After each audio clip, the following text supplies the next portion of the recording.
नमस्कार, स्वागत है आपका आरटी हलचल में और मैं हूं आपके साथ फाल्गुनी सोनी लेकर जिले के तरोताजा हालात। चलिए सबसे पहले नजर डालते हैं आज की हेडलाइंस पर। रोड की समस्या को लेकर ग्रामीणों ने दी चेतावनी, चुनाव के बहिष्कार की दी धमकी।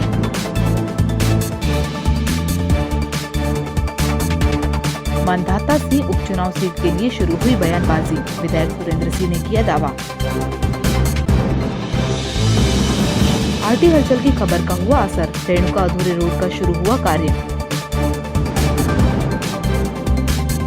बीजेपी उम्मीदवार पर लगाए गए आरोप, पूर्व विधायक ने प्रेस वार्ता में दी जानकारी। और अब गतिविधियां विस्तार के साथ।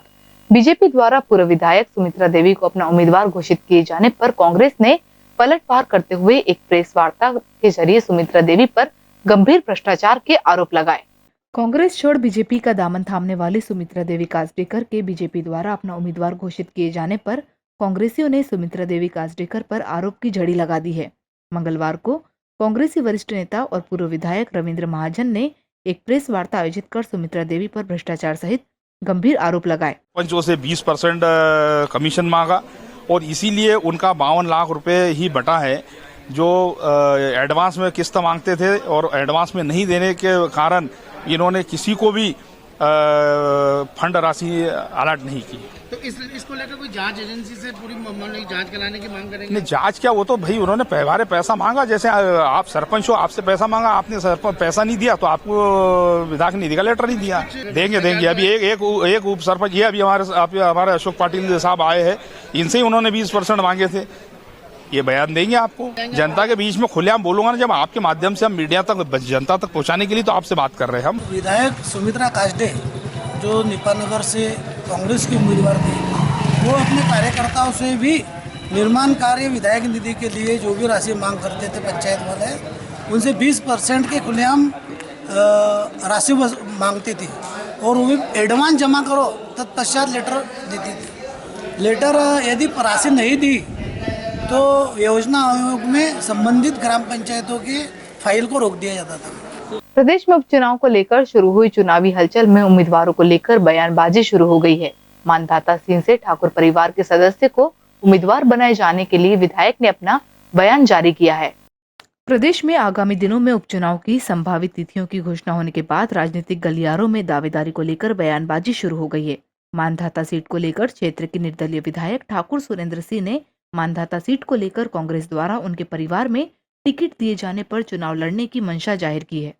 वहीं इस बयान के बाद कांग्रेस ने निर्दलीय विधायक के बीजेपी सरकार को सपोर्ट करने और दूसरी ओर कांग्रेस से टिकट मांगे जाने पर वरिष्ठ कांग्रेसी नेता हमीद काजी ने टिकट मांगने को लेकर उनका अधिकार बताया।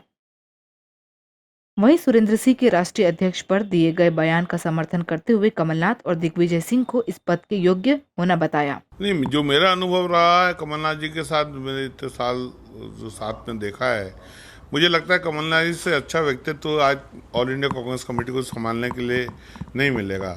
मैं पूरी इनमें क्षमता बहुत है और आदरणीय कमलनाथ जी का एक व्यक्तित्व तो यह है कि सबको लेके चलने का जो इनकी सोच है, उससे कांग्रेस को मजबूती मिलेगी, जो मेरा आकलन है, ये मेरा मानना है। और आज की तारीख में सभी लोग, पूरे देश के लोग चाहते हैं कि कोई गांधी परिवार जैसा कि इंटरेस्ट नहीं दिखा रहा है अध्यक्ष बनने में, तो फिर कोई नॉन गांधी परिवार के आदमी को बनाना चाहिए।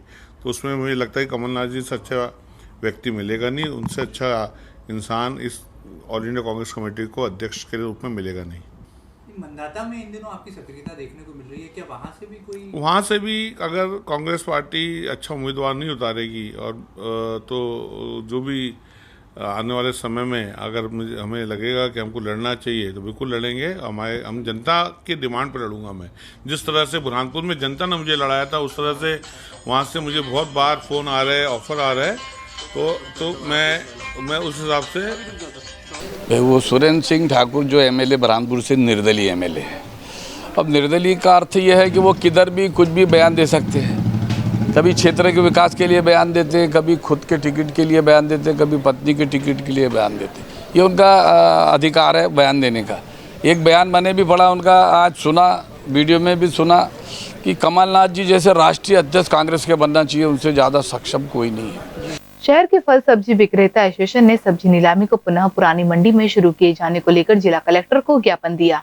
मंगलवार को फल सब्जी एसोसिएशन द्वारा सब्जी नीलामी पुनः पुरानी मंडी से किए जाने की मांग को लेकर जिला कलेक्टर को ज्ञापन दिया गया।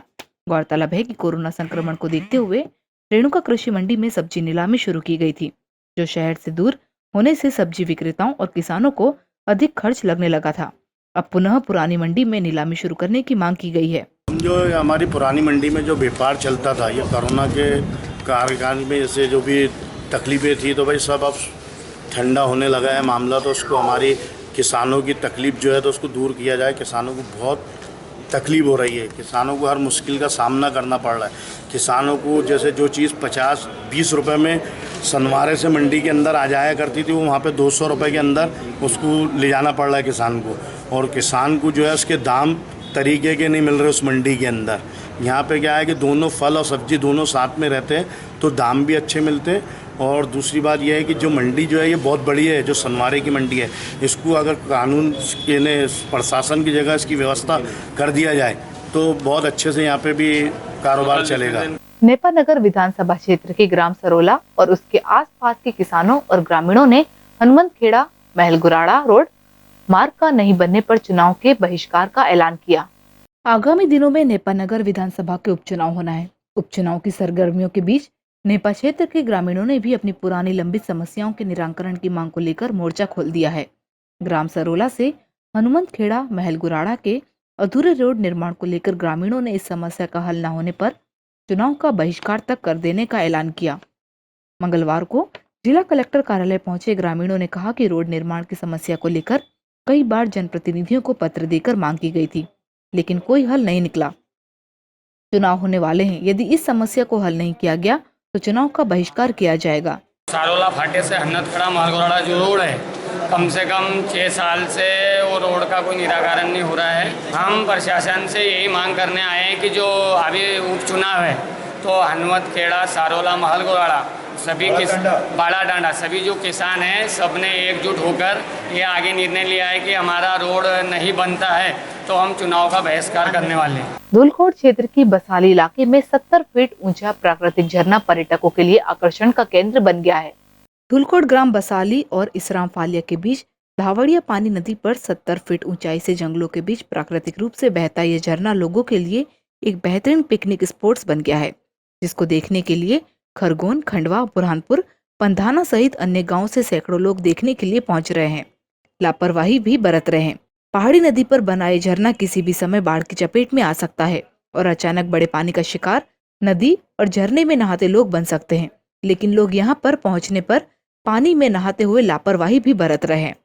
गौरतलब है कि इसी जगह पर पूर्व में हासिम पिता हनीफ रंगरेज की झरने में डूबने से मौत हो गई थी। उसके बाद भी हजारों लोग यहाँ झरना देखने पहुंच रहे हैं। फेसबुक एवं सोशल मीडिया पर फोटो अपलोड करने के बाद भी अधिकतर लोग यहाँ झरना देखने पहुंच रहे हैं। पुलिस चौकी धूलकोट के होमगार्ड जवान लोकेश वर्मा और लोकेश गायकवाड़ ड्यूटी पर तैनात थे, जो लोगों को नहाने से रोक रहे थे। अधिकतर लोग तो यहाँ सेल्फी और फोटो खिंचवाने आते हैं। ग्रामीणों की मांग है कि शासन द्वारा प्रतिबंधित लगाया जाना चाहिए। धूलकोट से भारत चौहान की रिपोर्ट। शिकारपुरा थाने से साईं मंदिर तक अधूरे रोड निर्माण को लेकर आरटी हलचल ने इसे जिला प्रशासन तक पहुंचाया था। वहीं अब इस रोड का अधूरा पड़ा निर्माण कार्य पुनः शुरू हो गया है। शिकारपुरा थाने से लेकर रेणुका चौराहे तक बने रोड का निर्माण का एक हिस्सा लंबे समय से अधूरा पड़ा चला आ रहा है। शिकारपुरा थाना से लेकर साईं बाबा मंदिर तक रोड का काम अधूरा होने से बारिश के दिनों में लोगों को काफी दिक्कतों का सामना करना पड़ा था। आरटी हलचल द्वारा रोड निर्माण में हो रही लेट लतीफी और लोगों को हो रही परेशानियों की समस्या को जिला प्रशासन तक पहुंचाया गया था, जिस पर जिला कलेक्टर ने संज्ञान लेते हुए संबंधित अधिकारियों को अधूरा कार्य पूरा करने के निर्देश देकर रोड का कार्य शुरू करने के निर्देश दिए गए थे। वहीं खबर का असर भी हुआ। ठेकेदार द्वारा साईं मंदिर से शिकारपुरा थाने तक के अधूरे पड़े रोड का निर्माण कार्य शुरू कर दिया गया है। इस रोड के बन जाने पर लोगों को आवागमन करने में काफी सुविधा होगी। मंगलवार को आबकारी विभाग द्वारा जब्तशुदा राजसात हुए 11 वाहनों की नीलामी निविदा आमंत्रित कर दी गई है। मंगलवार को जिले की आबकारी विभाग द्वारा जब्तशुदा एवं राजसात 11 वाहनों की नीलामी के लिए निविदाएं आमंत्रित की गई थी। 3 वाहनों के प्राप्त ऑफर निर्धारित ऑफसेट प्राइस से अधिक होने से जिला समिति द्वारा स्वीकृत किए गए। 3 वाहनों की कुल ऑफसेट प्राइस ₹47,000 रखी गई थी। निविदा में कुल राशि ₹48,700 के ऑफर प्राप्त हुए। वहीं 3 अन्य वाहनें जिसकी ऑफसेट प्राइस ₹40,000 के विरुद्ध ₹40,500 का ऑफर प्राप्त हुआ। 3 वाहनों की ऑफसेट प्राइस ₹47,000 के विरुद्ध ₹48,700 के ऑफर स्वीकृत किए गए, जिसमें तुलनात्मक रूप से 3.61% अधिक राजस्व की प्राप्ति हुई है। जो धारा 34(2) आबकारी अधिनियम के तहत वाहन जब्त किए जाते हैं उनको राजसात किया गया और राजसात के पश्चात नीलामी की कार्रवाई की गई है। ये वाहन इससे पहले भी हम बुरहानपुर द्वारा बुरहानपुर कलेक्टर कार्यालय द्वारा नीलाम किए गए हैं और अब इसको तृतीय आमंत्रण में फिर आज इसको टेंडर हमने निविदाएँ आमंत्रित की गई हैं। और पुलिस के जितने भी थाने हैं और आबकारी थाने हैं उन सब में हमारे पास राजसात वाहन केवल 11 थे जिनको हमको नीलाम करना था। उनमें से 3 वाहनों का आज ऑफसेट प्राइस 47,000 थी, उसके अगेंस्ट में 48,700 इस प्रकार 3.6% प्लस होने से नीलाम कर दिए गए हैं। और अब वक्त हो चुका है आपसे विदा लेने का। जाते जाते डालते नजर आज की हेडलाइंस पर। रोड की समस्या को लेकर ग्रामीणों ने दी चेतावनी, चुनाव के बहिष्कार की दी धमकी।